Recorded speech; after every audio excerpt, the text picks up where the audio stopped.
Olá, meus amigos, tudo tranquilo? Sejam bem-vindos aí ao canal mais uma vez. Eu sou o Leandro Anido e hoje a gente vai falar sobre previdência privada em criptoativos. É isso mesmo. Fiquem ligados aí, a gente já volta.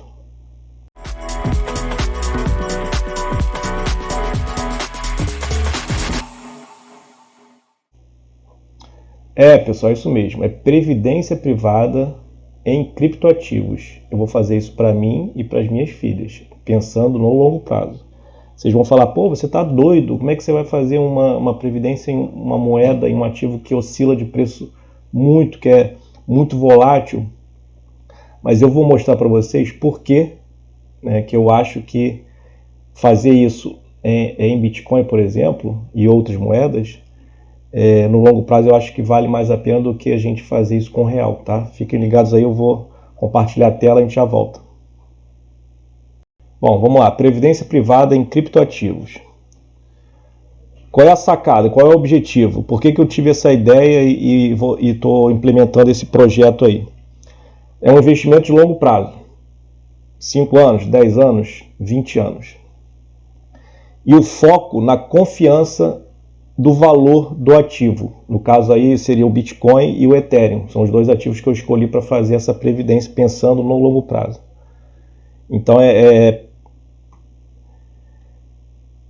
acreditar que, com o passar do tempo, esses ativos eles vão se valorizar, né? Então, com isso, a gente tem lá na aposentadoria, a gente teria uma condição melhor do que apostando no nosso real.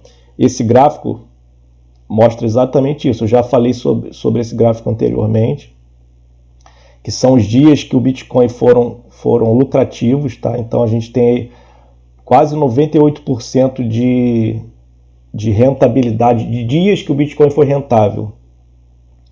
E aí, quando a gente compara com o nosso querido real, a gente percebe que o real, ao longo dos anos, né, tem essa figurinha aqui que em 27 anos da criação do real, ele perdeu o valor aí cerca de 85%. Então é isso que eu estou falando. Por que eu vou colocar o meu dinheiro, pensando daqui a 20 anos, numa moeda que só se desvaloriza com o tempo? Tudo bem, a gente vai acumular aquele patrimônio, mas esse patrimônio chegar lá na frente, na hora de aposentar, não vai valer nada? Então é pensando nisso que eu vou criar essa carteira como se fosse uma previdência. Então vão ser aportes mensais, e aí a gente vai monitorando isso, e quando tiver na época certa, nós vamos comparar. Que o investimento, se fosse feito, por exemplo, numa previdência privada, nesses PGBL, VGBL, poupança, ou comparando com a cripto, tá? E aí tem essas manchetes aqui que estimulam a gente a acreditar que investir no longo prazo em Bitcoin é uma boa estratégia, tá? Então, a Bitcoin valorizou 9 milhões por cento em 10 anos.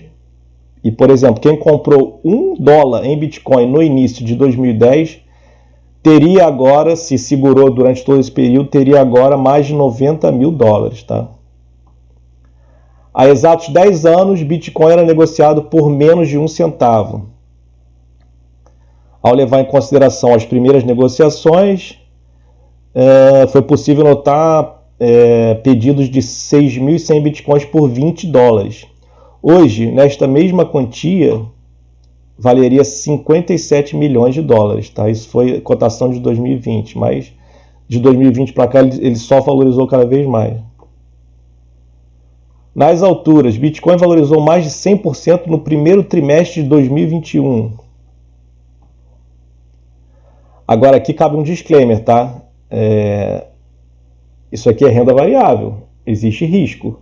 O rendimento que a gente teve do passado, que a gente está comprovando aqui pelos fatos da curva de crescimento do ativo, esse rendimento passado não garante que vai ter rendimento futuro. Isso aqui é uma aposta, é uma decisão por acreditar no potencial do ativo, potencial de escassez e potencial de valorização.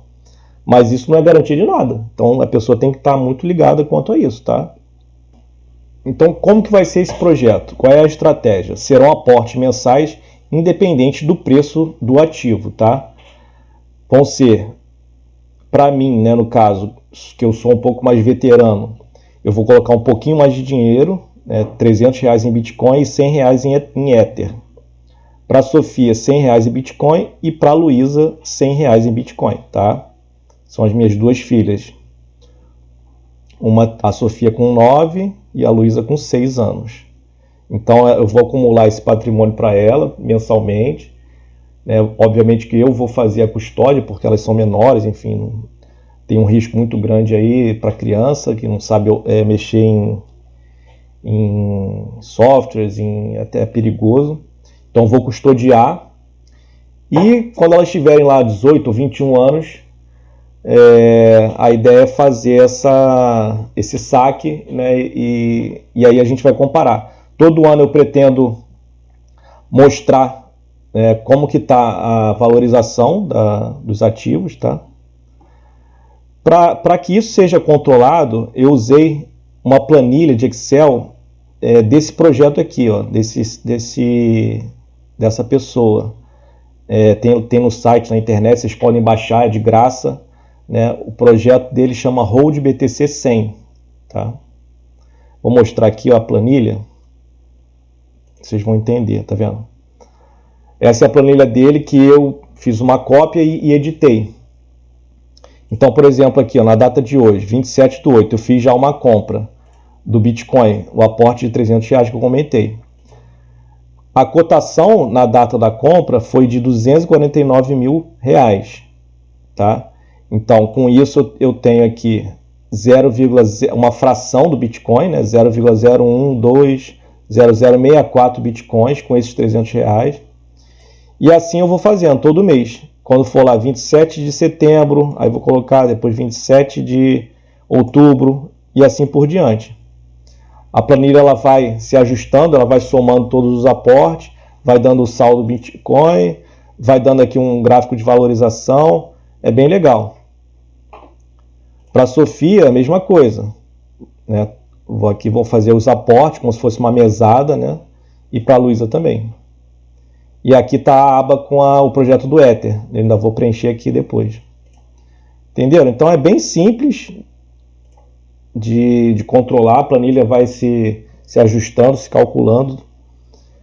E com isso eu espero ter uma aposentadoria tranquila aí.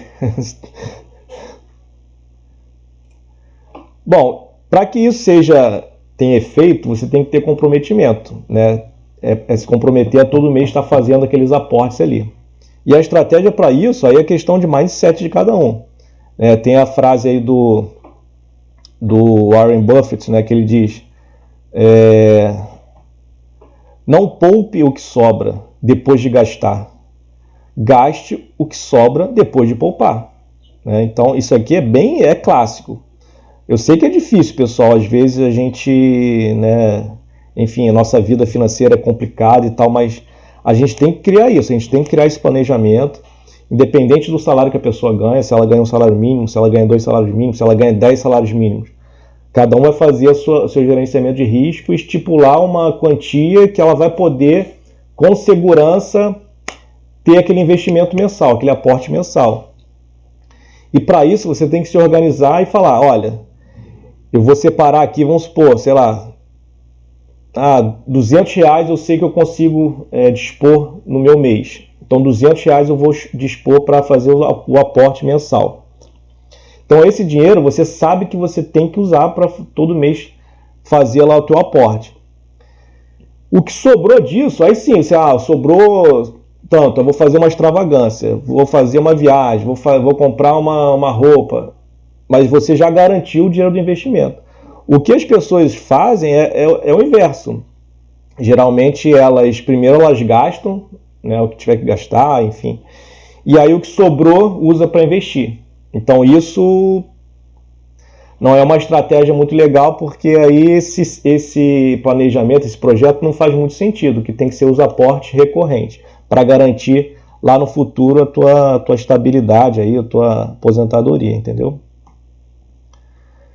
E aqui, para finalizar, pessoal, é só uma esclarecer, né, que no mercado de criptomoedas, né, a pessoa que guarda o ativo, né, que compra o ativo e guarda ele, né, pensando no longo prazo, ela é chamada de holder. Holder do inglês vem de segurar. Tá? Só que existe um outro termo que também se popularizou que é uma... ele chama hodler. Na verdade, esse termo ele foi introduzido aí por um erro de ortografia desse usuário aqui, ó, GameCube. Na época lá em... foi quando? 2013, lá num fórum de Bitcoin, esse usuário, ele tinha bebido, estava meio doido, meio loucão e tal, e aí ele era trade de Bitcoin, ou seja, comprava e vendia, fazia operações de curto prazo e tal. E aí ele fez uma operação que ele tomou prejuízo, enfim. E aí ele estava reclamando, pô, não presto, eu deveria ter sacado o dinheiro antes, na época que estava em alta. Pô, não sei, o cara reclamando, falando um montão de coisa, mas ele estava muito bêbado, então foi um texto engraçado. E na hora de escrever holder, ele escreveu hodler. E aí esse termo pegou, foi um meme na época e vem até hoje. Então, holder e hodler é a mesma coisa, a pessoa que segura o ativo por muito tempo, tá? Eu prefiro falar holder, mas tem muita gente que fala hodler. Bom, era isso, pessoal. Mostrando aqui para vocês a decisão de montar esse projeto, né, para mim e também para as minhas filhas, pensando no longo prazo. E aí, com o passar dos anos, a gente revisita, né, daqui a um ano, por exemplo, a gente revisita essa planilha para ver como que foi essa valorização. E em todo ano, fazer isso todos os anos, tá bom? Bom, era isso que eu tinha para falar hoje. Espero que vocês tenham gostado. Tudo de bom. Cola comigo, se consagre. Tamo junto. Um beijo.